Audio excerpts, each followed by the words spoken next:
Morning to all. सबको आवाज आ रही है मेरी? Yes sir, good morning sir. ठीक है। देखिए, अभी हम पार्ट वन की एक क्लास है। पार्ट वन की क्लास में सीक्वेंस में हम कहाँ तक समझ चुके हैं, ठीक है। और आज जो एंट्री एग्जिट कल हमने समझा था, ठीक है, एग्जिट नहीं समझा, एंट्री विद एसएल समझा था। और आज जो हम बात करें वेव ट्रेडिंग के लिए, आपको कितना वेव होना चाहिए, प्रॉपर कैसे वेव होना चाहिए, और प्राइस कब रिट्रेस करेगा, कब स्ट्रेच करेगा, ठीक है, और स्ट्रेच करेगा और रिट्रेसमेंट ले कब, ये हम चेक करेंगे, ठीक है। ये समझेंगे आज अच्छे से। सीक्वेंस में हम आ रहे हैं, सीक्वेंस से हम पूरा समझ लेते हैं, क्योंकि हर एक चीज सीक्वेंस में होती है, बिना सीक्वेंस से कोई फायदा ही नहीं है ना। आप लोग जी सर। ठीक है।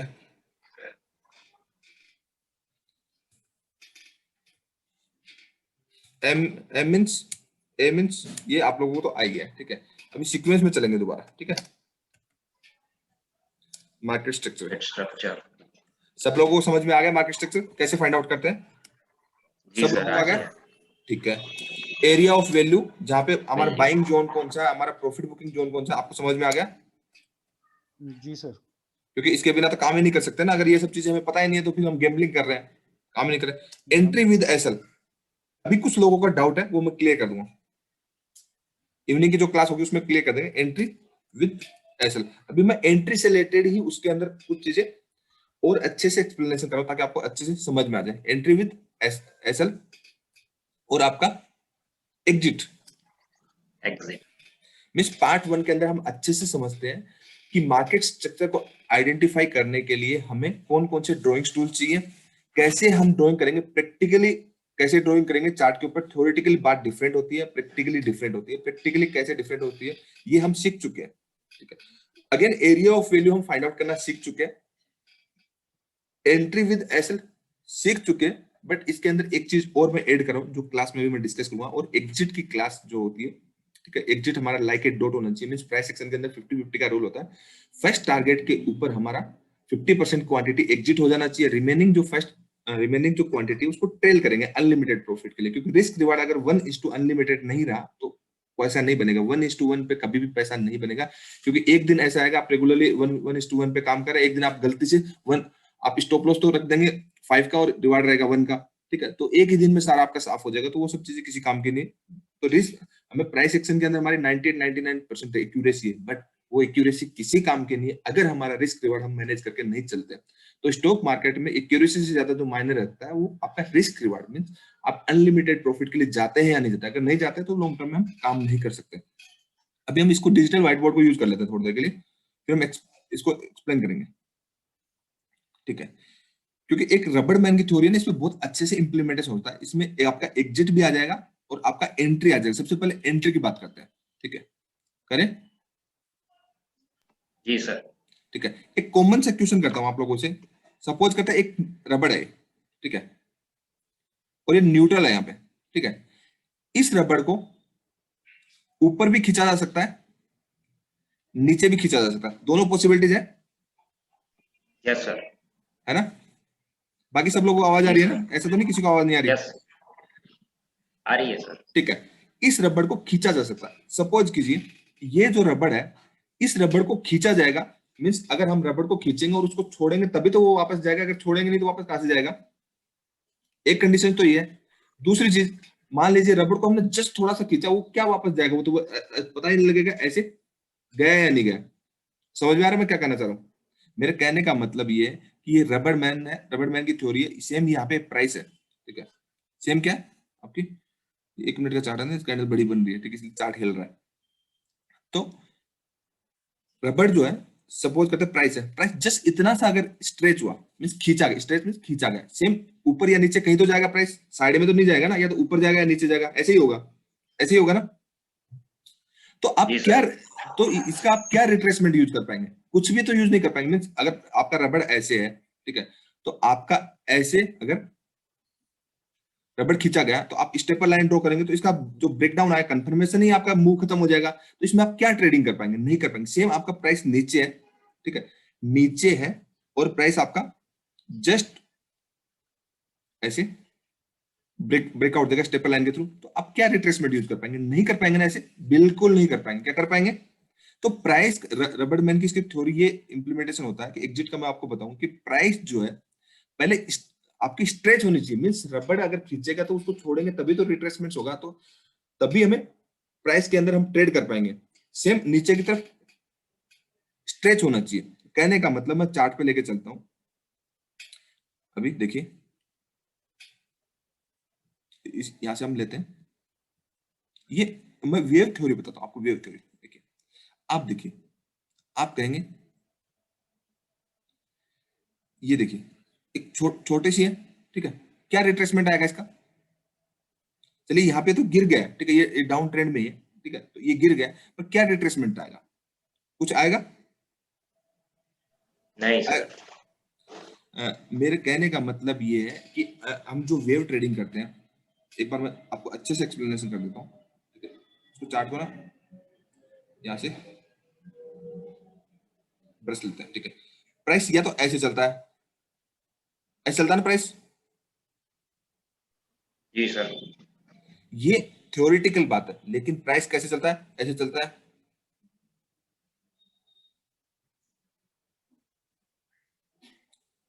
इतने मुश्किल तरीके से चलता है, इतने आसान तरीके से चलता नहीं है ना, ऐसे चलता ना। हाँ हाँ सर। जी। तो ओवरऑल देखा जाए तो वेव तो ये है ना, एक ओवरऑल देखा जाए तो वेव ये, ओवरऑल देखा जाए तो वेव एक ही है, ठीक है। ओवरऑल देखा जाए तो वेव ये एक है, ये एक वेव है, ठीक है। हम क्या करते हैं इंट्राडे के अंदर, ये जो छोटे छोटे आ रहे हैं, छोटे छोटे जो मूव आते हैं, ये गैप फिलिंग वाले होते हैं, ये जो छोटे छोटे मूव आते हैं, ये ट्रेडिंग नहीं होती।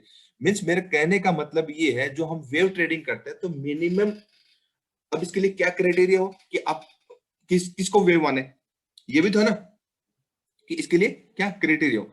इसका क्राइटेरिया ये है नंबर ऑफ बार्स। मींस अगर आप वेव ट्रेडिंग कर रहे हैं तो minimum minimum to minimum, means मैं तो कहता हूँ 15 से ज्यादा बार होगा तो वो ज्यादा बेटर रहेगा। नंबर ऑफ बार्स का मतलब नंबर ऑफ कैंडल्स कितनी बनी, ठीक है, वो तो बहुत ज्यादा अच्छा है। 15 से जितना भी अच्छा है वो अच्छा है। मिनिमम 10 तो होना ही चाहिए यार, 9-10 नहीं है तो फिर तो आप क्या क्या उसमें रिट्रेसमेंट करेंगे, क्या स्ट्रेच करेंगे, ठीक है। प्राइस के लिए रूम तो होना चाहिए ना। मीन्स अगर आप क्रिकेट आप सब लोग जी देखते हैं, सर। काफी लोग कम देखते हम्म। होंगे, ठीक है, हाँ क्रिकेट जी। कम हाँ जी। खेलते हैं। आप मुझे ये बताइए, जो भी बैट्समैन अगर टेक्निकल तरीके से अच्छे से वो खेलता है, हर बॉल लूज बॉल होती है, उस पर चौका या छक्का जो भी लगाता है, ठीक है, वो रूम के हिसाब से लगाता है ना, मतलब उसको रूम मिलता है तभी तो वो लगा पाता है। Yes sir. अगर वो ऐसे ब्लाइंडली करेगा तो वो थोड़ी देर बाद आउट हो जाएगा ना। सेम स्टॉक मार्केट इंसानों द्वारा ही ड्राइव होता है। मींस स्टॉक मार्केट को इंसान ही चलाते हैं, तो स्टॉक मार्केट का इंसान जैसा ही बिहेवियर होगा, अलग बिहेवियर होगा नहीं। तो सेम चीज क्या होती है कि ये जो चीजें होती है, देखिए आपकी प्राइस ऐसे ऐसे ऐसे यूं यूं जा रहा है ऊपर, यूं यूं जा रहा है, तो ये आपकी स्टेपर लाइन या ट्रेंड लाइन आप इसको बोल सकते हैं। अगर थोड़ी बड़ी हो जाएगी तो मल्टीपल स्विंग्स को तो ट्रेंड लाइन है, ठीक, अदरवाइज स्टेपर लाइन के थ्रू हम ट्रेड करते हैं। तो ये तो गैप फिलिंग वाली चीज होगी ना। मींस ये तो आपका ये मूव तो आएगा ना, प्राइस हर मींस प्राइस एक्शन क्या होता है, price action each and every time frame पे काम करता है। तो एवरी प्राइस का एवरी जो भी प्राइस बढ़ेगी उसका अगर स्ट्रेच करेगा तो वो रिट्रेसमेंट्स भी आएगा। मेरे कहने का मतलब है, अगर रबड़ खींचेगा तो वो रिट्रेस भी होगा। वन वे नहीं खींच सकता यार, वन वे जा ही नहीं सकता। अगर कोई भी प्राइस वन वे जाएगी तो वो थोड़ी देर में फ्रीज हो जाएगी। कोई अगर 5-5 मिनट की कैंडल, अगर एक मिनट की भी कैंडल देख लीजिए, एक मिनट की candle continuous green green green बने, एसबीआई पे अगर ग्रीन ग्रीन बनेगी तो थोड़ी देर बाद क्या एक घंटे में जाकर एसबीआई फ्रीज हो जाएगा। मीन्स अगर रबड़ को हम और स्ट्रेच कर देंगे, एक और स्ट्रेच हो सकता है, लेकिन एक लिमिट उसकी होती है कि उससे ज्यादा अगर हम उस रबड़ को हमने खींच दिया तो रबड़ क्या हो जाएगा, उससे ज्यादा खींच दिया तो रबड़ टूट जाएगा ना। हम्म। उससे ज्यादा अगर रबड़ को खींच दिया तो वो टूट जाएगा। सेम या तो ऊपर खींचा या नीचे खींचा, रबड़ तो दोनों साइड खींचा जा सकता है। सेम प्राइस एक्शन के अंदर क्या होता है कि प्राइस तो ऐसे ही चलेगा। मीन्स जो मैं आपको बता रहा हूं कि प्राइस तो ऐसे ही चलेगा, ऐसे प्राइस तो ऐसे ही चलेगा। तो हमें इनमें उलझना नहीं है ना, ये जो आ रहा है ये उलझना नहीं है।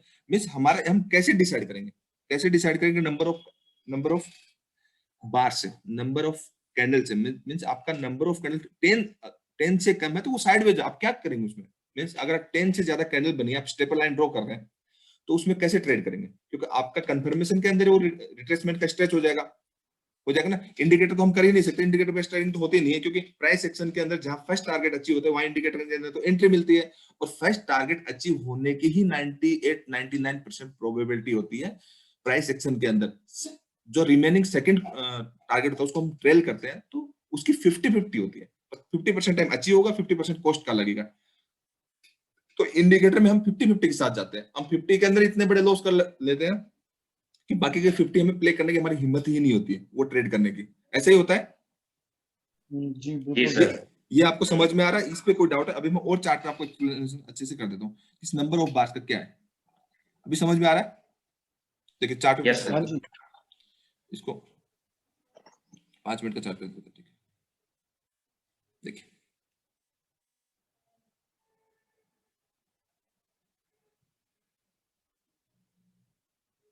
इधर मैं ट्रेंड लाइंस ले लेता हूँ।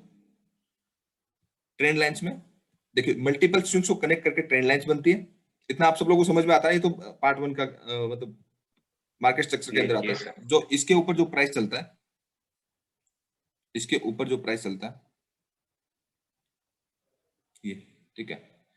हम ट्रेंड लाइन से ट्रेडिंग नहीं होती है। ट्रेंड लाइन से तो कोई सोच रहा है कि ट्रेंड लाइन से प्राइस एक्शन करता है, ट्रेंड लाइन से ट्रेडिंग करते हैं। ट्रेंड लाइन से प्राइस एक्शन ट्रेडिंग नहीं होते। ट्रेंड लाइन तो स्ट्रेंथ लाइन होती है, मार्केट सेक्टर को आइडेंटिफाई करने के लिए होती है, ठीक है। ये फ्यूचर के सपोर्ट एंड रेजिस्टेंस प्रेडिक्ट करती है, वो भी like a dot. Trend line और एक्सटेंडेड लाइन ये काम करती है और ये ब्रेकआउट ब्रेकडाउन के लिए यूज होती है। ट्रेंड लाइन जो होती है वो मेजर ब्रेकआउट ब्रेकडाउन के लिए यूज होती है। देवेंद्र भाई आप क्या कर रहे हैं? राइट मत करिए, ठीक है। उसके लिए होती है। हम ट्रेडिंग जो करते हैं वो स्टेपर लाइन के थ्रू करते हैं। ये जो वेव जो इंट्रा जो ट्रेडिंग करते हैं वो हम वेव ट्रेडिंग करते हैं। अब हमें करेक्ट पता होना चाहिए। ये देखिए प्राइस ऊपर गया नीचे गया, प्राइस ऐसे। ये जो वेव्स होती है ये वेव्स ट्रेडिंग करते हैं। बट इसमें भी हमारे साथ जो कल हमने क्लास करी थी हमारे साथ क्या होता है वो तो हम सीख चुके हैं ऑलरेडी कि जब वेव ट्रेडिंग करने जाते हैं तो प्राइस ऐसे जा रहा है ऊपर चला गया, हमें करेक्ट एरिया ऑफ वैल्यू भी पता है। लेकिन क्या करेगा, हमने ऐसी स्टेपर लाइन ड्रॉ कर दिया, प्राइस ने ब्रेक डाउन भी दे दिया, आपने आपका लो भी ब्रेक किया, फिर भी प्राइस फर्स्ट टाइम ऊपर जाएगा, आपका एसएल तोड़ेगा, देन नीचे आएगा, ठीक है। ये तो हमने कल सीख लिया कि ये ऐसा हमारे साथ ना हो। ये कल सब लोगों ने सीख लिया ना? किसने नहीं सीखा? सीख लिया है सर ठीक यस्टरडे। है। सेम नीचे जो सर। क्लास, और हाँ बताइए बताइए। सर ये कॉन्सेप्ट एक्चुअली मेरे को समझ नहीं आया, ये जो आपने हॉरिजॉन्टल लाइन बनाई है आप अपना नाम बताइए सबसे पहले। सर जतिन। ठीक है, आपको नहीं समझ में आया ना, कोई बात नहीं, इवनिंग में सेपरेट इसके ऊपर क्लास कर देंगे जब आपको प्रॉपर टॉपिक पे समझा देंगे। अभी तो आपका 1 वीक कंप्लीट नहीं हुआ ना? नहीं सर। ठीक है, तो क्योंकि आपको तो बिल्कुल ही नए हैं, आपको तो बहुत ही मतलब ट्रेंड लाइन का भी नहीं पता है, ठीक है। तो आपको 1 वीक के अंदर आप अच्छे से समझ जाएंगे, बट स्किल्स आपको एटलीस्ट 15 दिन लगेंगे। स्किल्स 15 दिन के अंदर ही आएंगे, ठीक है। तो उसकी टेंशन मत लीजिए, मैं दोबारा एक्सप्लेन कर दूं क्योंकि सिखाना मेरी रिस्पॉन्सिबिलिटी है, ठीक है। आपका किसी का भी कुछ भी नहीं छूटेगा। मैं पर्सनली यार आप लोगों को फोन करके पूछता हूँ कि किसको क्या दिक्कत है। मैं तो आपको ये अपॉर्चुनिटी देता हूँ कि किसी को कुछ भी प्रॉब्लम है लाइव मार्केट में करिए। बने बनाए चार्ट पे कोई फायदा नहीं, on the spot. Means price आपके अगेंस्ट क्यों गया हम डिसाइड करेंगे, हम सीखेंगे ना। मैं आपको उस लेवल का सिखाऊंगा कि आपके अगेंस्ट जाना ही नहीं चाहिए। 98-99% प्राइस आपके प्राइस के साथ चलते हैं, अगेंस्ट नहीं जाते। अगेंस्ट तभी जाएंगे जब आप बेसिक्स और एडवांस चीजों को फॉलो नहीं करेंगे। प्राइस एक्शन का बेसिक्स ही नहीं फॉलो किया तो प्राइस अगेंस्ट ही जाएगा ना। तो जो भी करना लाइव मार्केट में करिए, on the spot immediately WhatsApp करिए, फोन करिए, जो भी करिए, जिसको भी पूछना पूछिए। क्योंकि जो मैं सिखा रहा हूँ इंडियन स्टॉक मार्केट में क्वालिटी वाला शायद ही कोई सिखा रहा। आप लोग खुद बता दीजिए यार, इस तरीके से आपने आज तक आपको किसी ने सिखाया, कोई सिखा रहा हो इंडियन स्टॉक मार्केट में? कोई भी नहीं सर। इतना पेन लेकर के। एक तो देखो मैं सर आपका तरीका बहुत ही अलग है सर। एक लिमिटेड लोगों को ही क्लास में एडमिट करता हूँ, दूसरी से भीड़ इकट्ठी नहीं करता। फी का कोई ग्रेड नहीं है यार, मैं खुद इतना अच्छे से कर लेता हूँ, भगवान ने इतना दे रखा, कोई दिक्कत नहीं है। मेरा मोटिव है आप लोगों को प्रॉपर सिखाना। जो भी मेरे साथ सीखे वो अपना फाइनेंशियल मार्केट में करियर बना ले। ऐसे शॉर्टकट वाला ना तो हमें पसंद है ना उनको पसंद आएगा, वो हमें 2 दिन में हमारे साथ ही नहीं रहेंगे तो कोई फायदा नहीं। तो ये वाला मैं आपको अच्छे से कल वैसे समझाया था। बाकी लोगों को समझ में आ चुका नहीं है कि आपको एंट्री एंट्री और एसएल कैसे लगाना है, कि आपका ये सब चीजें नहीं है। मींस प्राइस आपका ऐसे नीचे जा रहा है, ऐसे नीचे आपने स्टेपर लाइन ड्रॉ किया, आपका इधर ब्रेकआउट भी मिल गया और प्राइस ने पहले एसएल दिया फिर टारगेट दिया। तो इस चीज का सॉल्यूशन आप लोगों के पास है, सबके पास? जी सर है। ठीक है, कोई नहीं, आपको मैं दोबारा एक्सप्लेन कर देंगे, कोई दिक्कत नहीं, ठीक है। तो इतना समझ में आ गया आपको? जो अभी का जो इंट्राडे के अंदर जो हम ट्रेडिंग करते हैं वो वेव ट्रेडिंग करते हैं। मींस जो इंट्राडे की ट्रेडिंग, इंट्राडे थोड़ा डिफिकल्ट होता है। जब हम स्विंग्स एंड पोजीशंस ट्रेडिंग करते हैं तो प्रीवियस एसएल के साथ ट्रेल करते हैं, प्रीवियस एसएल के साथ ट्रेल करते जाते हैं, तो वहां पे हम सेफ रह जाते हैं। क्योंकि इंट्राडे के अंदर जो पैसा चला गया हमारा वो तो हमने ऑपरेटर को गिफ्ट दे दिया ना, वो तो रिटर्न मिलना नहीं है। क्या मिलता है रिटर्न? नहीं सर। नहीं मिलता है सर। तो इंट्राडे के अंदर जो भी पैसा हम गंवाते हैं वो कभी रिटर्न नहीं मिलेगा, ठीक है। तो इंट्राडे के अंदर हमें ज्यादा स्किल्स चाहिए। मतलब इंट्राडे अगर आप सक्सेसफुल ट्रेडर बन गए, ठीक है, तो आप पोजिशनल स्विंग ट्रेडिंग तो बहुत ईजी है। स्विंग ट्रेडिंग तो बिल्कुल भी मुश्किल नहीं है। स्विंग ट्रेडिंग में आपका एक ही बार ऐसा लगेगा, वो भी आपकी गलती से लगेगा। कब लगेगा? जब ट्रेंड चेंज होगा। मीन्स आपने मार्केट करेक्ट आइडेंटिफाई कर लिया, आपने एरिया ऑफ वैल्यू आप करेक्ट आइडेंटिफाई कर रखे हो, आपका एंट्री भी ठीक है, एसएल भी ठीक है, ठीक है। तो आपका एक ही टाइम ऐसा लग गया, कब? जब वो ट्रेंड चेंज होगा। ट्रेंड रोज थोड़ी चेंज होता है, रोज तो वेव्स आती है। मींस आपका प्राइस की जो वेव, प्राइस ऊपर जाएगा, ट्रेंड तो एक ही रहता है, या तो नेगेटिव ट्रेंड रहेगा, या पॉजिटिव ट्रेंड रहेगा, या साइडवेज रहेगा। तो आप जब ट्रेंड के अगेंस्ट होंगे, मींस अभी पॉजिटिव ट्रेंड है, आप पॉजिटिव ट्रेंड में, वेव ट्रेंड में स्विंग ट्रेडिंग कर रहे हैं, पोजिशन ट्रेडिंग भी कर रहे हैं, चलिए आपको बहुत बढ़िया रिटर्न मिल गया। लास्ट में एक ऐसा लगेगा जब वो वापस ट्रेंड नेगेटिव होगा, तब तो उससे क्या प्रॉब्लम है? उससे तो कोई प्रॉब्लम वाली बात ही नहीं है ना, वो तो हमारे फेवर में जाएगा। अब जी देखिए, इधर देखिए वेव ट्रेडिंग की जो मैं बात कर रहा हूँ, ये वेव ट्रेडिंग होती है। देखिए ऐसे ये नंबर ऑफ बार्स, देखिए नंबर ऑफ बार्स आपका कितना, तो इसके अंदर आपको वैल्यू है ना। देखिए इसमें रूम है, प्राइस के अंदर नीचे जाने के लिए रूम है या नहीं है? जी सर। ठीक है। अब आप क्या करेंगे? आप इसको एक वेव मान लेंगे। ये वेव नहीं है, बिल्कुल नहीं है जी, ये वेव नहीं है, ठीक है।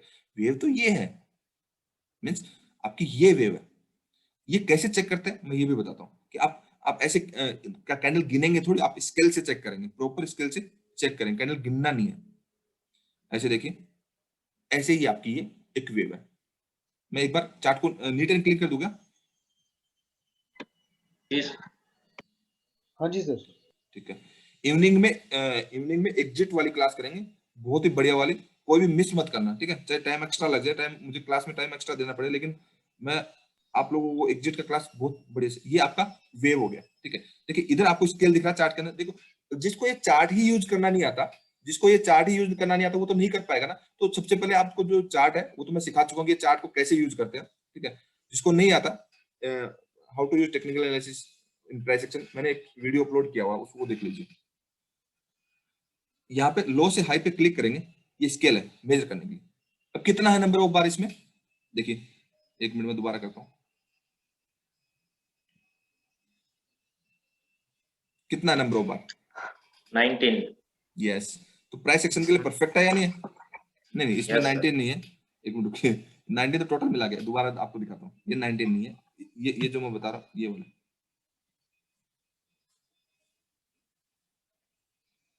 कितने बार है? 12 है अभी। 12। 12 बार है ना, ठीक है। तो 10 मिनिमम 10 बार्स मैंने बोला था, तो ये आपके ट्रेडिंग के लिए ठीक है या नहीं है? जी सर। सही है तो। ठीक है। सेम ये ही देखिए, आप ऐसे ड्रॉ करते हैं,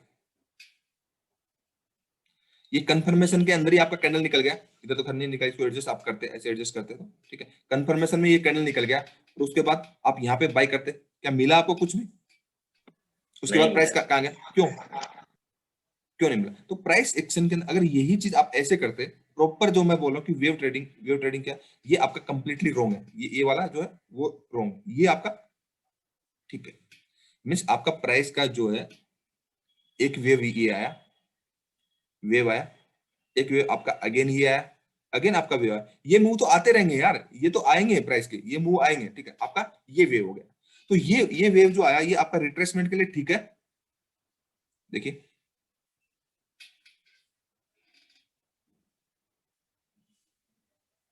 मूवमेंट नहीं मिला, इसका इसका फर्स्ट टारगेट अचीव हुआ। मुझे तो, मैं तो चार्ट को देख के बता रहा हूँ और मैं आपको मेजर करके दिखा रहा हूँ। कौन कहता है कि ये फर्स्ट टारगेट इसका अचीव नहीं हुआ? सर हो गया है सर, लाइक अ और डॉट। दिखाऊं? जी सर।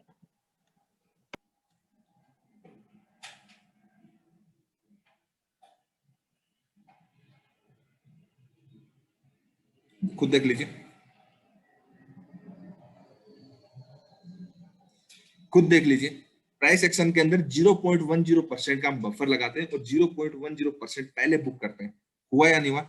इसका एसबीआई का 0.10 का टारगेट बन रहा था 295.23 का, इसका 0.10 का बफर लगा लीजिए, कितना बनता? 30 पैसे पहले। तो क्या ये 294.90 का टारगेट इसका लो है?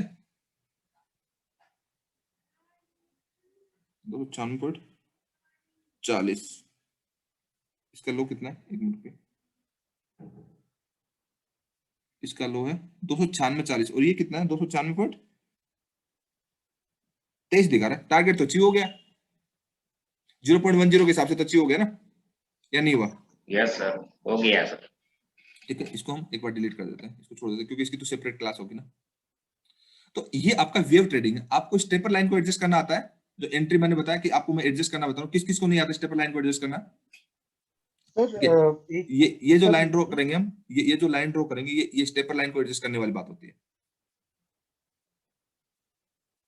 सर ट्रेडिंग व्यू में कुछ ऐसा ऑप्शन नहीं है वो, लाइक ऑटोमेटिकली लाइंस टॉप और हाई लो वो जो ज्वाइन हो जाए? देखिए, हाँ बिल्कुल सही आप आए। ठीक है, इंडिया में बहुत अच्छे अच्छे साइंटिस्ट हैं, बहुत बहुत अच्छे अच्छे इंजीनियर्स हैं।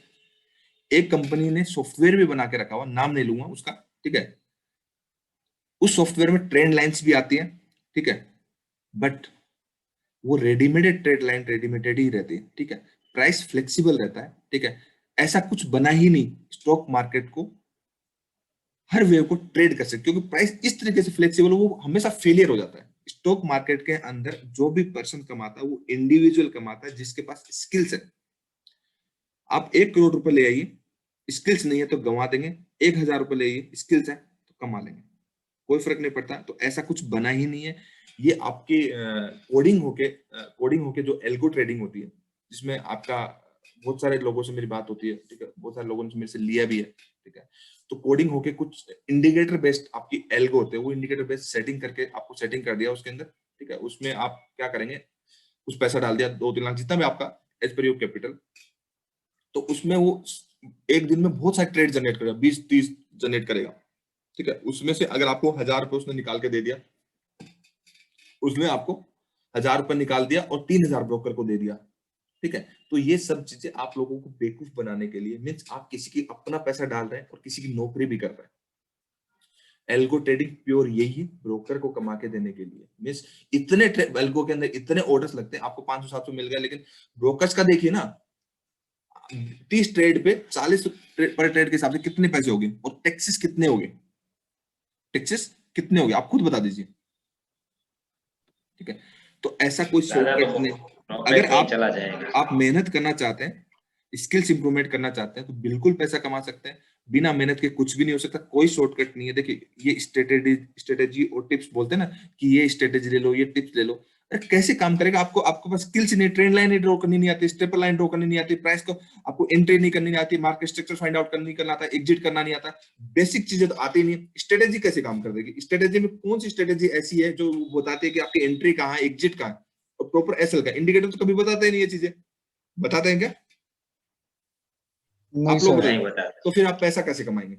देखो, ये सब बेवकूफ बनाने की चीजें इंडियन स्टॉक मार्केट में लैक ऑफ नॉलेज की वजह से और ज्यादा बेवकूफ बनाया जा रहा है। जिन लोगों को आज के 5 साल 10 साल पहले थोड़ा बहुत नॉलेज था, ठीक है, उन लोगों ने सबसे ज्यादा लोगों को लूटा। मीन्स सब नाइन सब लोग के लिए नहीं बोलूंगा मैं, तो सब लोग तो खराब भी नहीं है, कुछ लोग अच्छे लोग भी हैं, लेकिन मैक्सिमम लोग तो यही है, कैसे लूटा जाए किसी को। कुछ लोग ब्रोकर्स ब्रोकर्स तो इतना ज्यादा, मतलब ब्रोकर्स तो चार्ट ही नहीं देते यार, तो फिर इसका मतलब क्या है?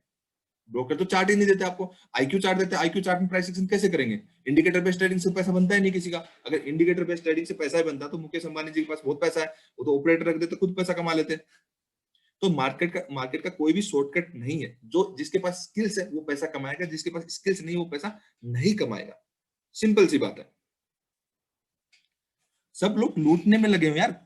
आप कमा रहे हैं या नहीं कमा रहे, उसका किसी का कोई इंटरेस्ट नहीं है, किसी का कोई इंटरेस्ट नहीं। उसका इंटरेस्ट कि उसका क्या बन रहा है, कि उसने कितने टिप्स एंड कॉल्स, कितने लोगों को बेचा, कितने लोगों को बेवकूफ बनाया, कितने लोगों को स्ट्रेटेजी बेची। ऐसी कोई स्ट्रेटेजी होती ही नहीं है यार। अगर ऐसी स्ट्रेटेजी बनी होती, लोग क्यों जॉब करते हैं, क्यों बिजनेस करते हैं? यही करते हैं ना, जस्ट स्ट्रेटेजी, अप्लाई स्ट्रेटेजी, पैसा डाला और पैसा कमाओ। किसके पास पैसे की दिक्कत है? पैसा तो कोई कहीं से लोन लेके कर लेगा यार, अगर ऐसे बना तो नहीं कर सकता क्या? बिल्कुल कर सकता है सर। बिना स्किल्स के कोई भी सेटअप, कोई भी स्ट्रेटेजी काम नहीं करती। आप लोगों के लिए मैंने जो कोर्स, जिस तरीके से मैंने डिजाइन किया, 4 पार्ट में कोर्स डिजाइन किया। फर्स्ट पार्ट के अंदर आपको प्राइस सेशन के कंप्लीट जो बेसिक्स है, जो आप लोगों के लिए बेसिक्स है, मेरे लिए तो बेसिक्स है, लेकिन आप लोगों के लिए वो एडवांस है, ठीक है। वो सीखते हैं। सेकंड पार्ट के अंदर नेक्स्ट लेवल जाते हैं, थर्ड पार्ट के अंदर नेक्स्ट लेवल जाते हैं। तो 3 पार्ट के अंदर पहले आपकी मैं स्किल्स इंप्रूवमेंट कराता हूँ। इसलिए तो मैं बोलता हूँ पहले सीख लीजिए, विदाउट लर्निंग कोई अर्निंग नहीं होती। 3 पार्ट में स्किल्स इंप्रूवमेंट करा दिया, जब आपकी स्किल्स आ गई तो हर सेटअप का काम करता है। उसके बाद मैं आपको सेटअप देता हूँ। बिना स्किल्स के कोई भी सेटअप, कोई भी स्ट्रेटेजी नहीं वर्क करती। ये मन का वहम है, शॉर्टकट कोई नहीं होता। किसी बिजनेस को, प्रोफेशन को करने के लिए मेहनत लगती है। अगर आप मेहनत कर सकते हैं तो कमा सकते हैं, मेहनत नहीं कर सकते तो ये जगह आपके लिए नहीं है बिल्कुल भी। स्टॉक मार्केट तो बहुत अच्छा है यार, इससे बढ़िया पैसा कमाने का साधन ही नहीं है कोई। बट कैसे? विदाउट स्किल्स तो आएगा ही नहीं। कुछ गलत कर रहा हूं तो माफ कर दीजिए, ठीक है। जो मुझे ठीक लगता है मेरे 16 साल के एक्सपीरियंस के बाद, वो मैंने वही बोला है। आप लोगों को क्या लगता है? आप कुछ लोग तो जस्ट इसी वीक में ज्वाइन किया, आप लोगों को कुछ हुआ ना? आप लोग बताइए। जितेंद्र जी आप खुद बता दीजिए, आपको तो अभी 4 दिन हुए, आपको क्या फील होता जी है सर। कि आपको 4 दिन से पहले और 4 दिन के अब में क्या फर्क है? जेन्युइन फीडबैक दीजिए, किसी की कोई तारीफ करने की जरूरत नहीं है। सर बिल्कुल जेन्युइन फीडबैक दूंगा सर। बहुत ही मतलब क्या बताऊं, बहुत लोगों ने अप्रोच किया था टिप्स के लिए मुझे, तो हम्म। टिप्स भी मैंने ली बट हमेशा लॉस ही हुआ उसमें। और ओके। ऑलमोस्ट मैं सर 1.5 लाख लॉस में हूँ ऑलरेडी अरे आज बाप की डेट में। बट आपकी क्लास ज्वाइन करने के बाद सर बहुत अच्छा लगा, और कॉन्फिडेंस आ रहा है धीरे धीरे कि मैं अपने आप कर सकता हूँ, किसी की जरूरत है नहीं। बिल्कुल कर सकते हैं। ये सब जी लोगों सर। के लिए मैसेज है, सब लोगों के लिए मैसेज है। हर कोई देखिए, स्टॉक मार्केट हर कोई कर सकता है, प्राइस सेक्शन हर कोई कर सकता है। ये बहुत ही सिंपल और इफेक्टिव एक प्रोसेस है। मीन्स आपको लर्न करना पड़ेगा, एटलीस्ट 1-1.5 महीना आपको देना ही पड़ेगा। अगर आप शॉर्टकट के 1 दिन में चाहते हैं, 2 दिन में चाहते हैं, आप खुद बता दें। अभी तो आपको 4-5 दिन हुए, तो आपको लगता है कि अब क्यों पहले से कि आप स्टॉक मार्केट क्या करना चाहते थे, अभी आप क्या करेंगे? ठीक है। तो आपको अब तो पूरा सीखना है। अब आपको अंदर ये है कि पूरा सीखना है, सीख के करेंगे, जी सर। कि गैम्बलिंग नहीं करना। तो सब लोगों के लिए यही मैसेज है यार, जिसको भी सीखना है, करना है, वो सीख लीजिए, अच्छे से सीख लीजिए, समझ लीजिए। पूरा प्रॉपर प्रैक्टिकल प्राइसिंग चार्ट पे इंप्लीमेंटेशन करिए, चार्ट को फ्रेंडली बनाइए। फ्रेंड हमेशा साथ ही देता अच्छा होता है, ठीक है। अपवाद अलग चीज होती है। तो किसी भी चीज को आप फ्रेंड बनाइए, ठीक है। चार्ट के साथ चार्ट फ्रेंडली बनिए, चार्ट को समझिए, प्राइस के बिहेवियर को समझ। जस्ट ये रबड़ मैन की जो थ्योरी होती है, अभी जो क्लास में आपको इसके ऊपर नेक्स्ट टॉपिक पे अभी समझाऊंगा, ये 100% इंप्लीमेंटेशन होता गुलवार है। खाचन 100% ये इंप्लीमेंटेशन होता है रबड़मैन की थ्योरी वाला, ठीक है। कि प्राइस, अभी इसके रबड़मैन की थ्योरी पे मैंने एक वीडियो बना के रखा हुआ है, फिबोनाची रिट्रेसमेंट सीक्रेट्स, ठीक है। फिबोनाची सीक्रेट्स के ऊपर वो इतने अच्छे से समझा के रखा। आप लोगों ने भी वो वीडियो देखा? सर देखा था कर। ठीक है। यस सर, अब देखा है सर, अभी जब बढ़िया मैं है। अभी जब मैं इवनिंग में क्लास करूंगा, आपको एक बार ये स्टेपर लाइन का और जो एंट्री का आपको नहीं समझ में आएगा, जितिन जी आपको ही नहीं आया ना, बाकी सब लोगों को तो आ चुका है, ठीक है। किसी को और को नहीं आया तो वो मैं सिखा दूंगा। तो उसके ऊपर क्या है, आपको फिबोनाची का सिखा दूंगा, और क्या बोलते हैं उसका, जो स्टेपर लाइन के थ्रू आपको जो एंट्री के अंदर दिक्कत आ रही है, वो सिखा दूंगा। और एक काम करेंगे, थोड़ी सी क्लास आज लंबी चलेगी, आप लोगों को अभी से बता दूं क्यों, क्योंकि आज फ्राइडे है। तो आपको जो भी पढ़ा है उसको एक सीक्वेंस में कैसे फॉलो करें, मींस आपको अलग अलग टॉपिक पे एक सीक्वेंस में तो मैंने पढ़ा दिया कि मार्केट स्ट्रक्चर आप कैसे आइडेंटिफाई करें। सबसे पहले तो मार्केट स्ट्रक्चर आइडेंटिफाई करेंगे, उसके बाद area of value find out करेंगे, उसके बाद आप एंट्री लेंगे, एंट्री के साथ साथ आपका एसएल प्री डिसाइडेड होना चाहिए, एग्जिट प्री डिसाइड होना चाहिए। यानी कि बाद में एग्जिट क्या करें, रिस्क रिवार्ड तो पहले ही मैनेज करना ना। तो ये सब चीजों को मैंने आपको प्रॉपर सिखाया, ठीक है। अब इन सब चीजों को सिखा के इसको सीक्वेंस में कैसे फॉलो करें, ये सिखा दिया। फिर नेक्स्ट वीक में जो ट्रेंड लाइन के जो ब्रेकआउट ब्रेकडाउन आते हैं, जो 90 डिग्री से प्राइस गिरता है, उसको फॉलो करेंगे। फिर वेजेस पैटर्न पे आएंगे, फिर चार्ट पैटर्न पे आएंगे, फिर प्राइस एक्शन के सेटअप्स देंगे। अभी कल आप लोगों को मैं बताऊं, कल आप लोगों ने देखा बैंक निफ्टी कितना शार्प मूवमेंट आया था, नीचे की तरफ गिरा था। जी सर, 10 रुपए वाला बढ़िया प्रीमियम पे गिरा था। 10 रुपए वाला प्रीमियम पे 300-400 हो गया था। हाँ सर। मैं आप लोगों को एक बहुत अच्छी चीज बताऊं कि प्राइस एक्शन पे इतने सारे सेटअप्स हैं। बैंक निफ्टी ऑप्शंस का जो 52 एक्सपायरी होती है एक साल के अंदर, ऑलमोस्ट 52 एक्सपायरी होती है, ठीक है। उस 52 एक्सपायरी के अंदर 10 एक्सपायरी ऐसी होती है जिसके अंदर 10 से 12 जिसके अंदर ये मूवमेंट आता है। तो आपको उस 52 के अंदर 10 एक्सपायरी अगर फिल्टर करके मिल जाए तो मींस आपका सारी प्रॉब्लम सोल्व, आगे पीछे की प्रॉब्लम सोल्व हो जाएगी ना। जी सर, बढ़िया तो रहेगा, बहुत तो बढ़िया। वो सेटअप मैं आप लोगों को दे दूंगा कि सेकंड हाफ के अंदर एक्सपायरी वाले दिन की मूवमेंट वन वे आएगा ही या नहीं आएगा, वो फिल्टर हो जाएगा। वो सेटअप आप लोगों को प्राइस एक्शन का दे दूंगा, क्योंकि एंड ऑफ द डे आपको जो फोर्थ पार्ट के अंदर सेटअप देता हूँ उसके तो मैं कोई पैसे नहीं लेता हूँ, क्योंकि वो मेरी आर्ट है, वो मैं कभी किसी को सेल नहीं करता। जो सिखाता हूँ उसी का ही लेता हूँ। बाकी लोगों की स्ट्रेटेजी टिप्स ये सेल नहीं करता। म्यूट कर दीजिए किसी डिस्टर्बेंस आ रही तो। बता देना कोई ठीक है, अभी समझ में आ गया, क्लास एंड होने वाली है, तो आप मुझे बता दीजिए किसी का कोई डाउट है तो इवनिंग में क्लियर कर लेंगे। और अगर आपका अभी लाइव मार्केट में जो भी आप करेंगे, आपका कोई भी डाउट है, कुछ भी है लाइव मार्केट में, इमीडिएटली मुझे प्रिंट स्क्रीन करके वेब व्हाट्सएप के ऊपर इमीडिएटली मुझे भेज दीजिए, मैं आपकी हेल्प करूंगा। एनालिसिस करके आपको जो हम साथ में ट्रेडिंग करते हैं सिप्ला और टाटा स्टील की और जीबीपी एनआरजी, उसका मैं एनालिसिस करके बता देता हूँ। बैंक निफ्टी का बता देता हूँ, ऑप्शंस का, ठीक है, ये मैं ग्रुप में भी डाल देता हूँ, आप लोग जैसा भी है देख लीजिए। ठीक है, सब लोगों को समझ में आया? हाँ जी सर, आ गया। कि वेव ट्रेडिंग के लिए ध्यान में रखना, number of bars, number of जो बार्स है आपका मिनिमम टू मिनिमम 10 होना ही चाहिए, 9-10 होना चाहिए। उससे कम है तो आप साइडवेज मार्केट में फंस जाएंगे, प्राइस में मूवमेंट नहीं आएगा। मींस कोई भी रबड़ को और स्ट्रेच करेंगे तो ज्यादा मजा आएगा, स्ट्रेच करेंगे तो मजा आएगा, लेकिन और स्ट्रेच पे अगर ट्रेड करेंगे तो मजा आएगा। तो ढूंढिए कि स्ट्रेच एंड और स्ट्रेच प्राइस ढूंढिए, उसके बाद उसका रन एंड पुल बैक दोनों ही गजब का होगा। ठीक है, तो अभी एनालिसिस करते हैं लाइव मार्केट में, दोबारा मिलते हैं। आप लोग एनालिसिस कर लीजिए, मुझे भेज दीजिए, कुछ एनालिसिस करके मैं आप लोगों को बता देता हूँ। ओके जी? सर अभी ठीक है सर। दोबारा लिंक भेजेंगे क्लास नहीं, का? अभी दोबारा लिंक नहीं भेजेंगे, अच्छा नहीं सर, आप बोल रहे थे ना थोड़ी लंबी हो जाएगी। इवनिंग में। ओके ओके, ठीक है सर। ठीक है जी, ओके।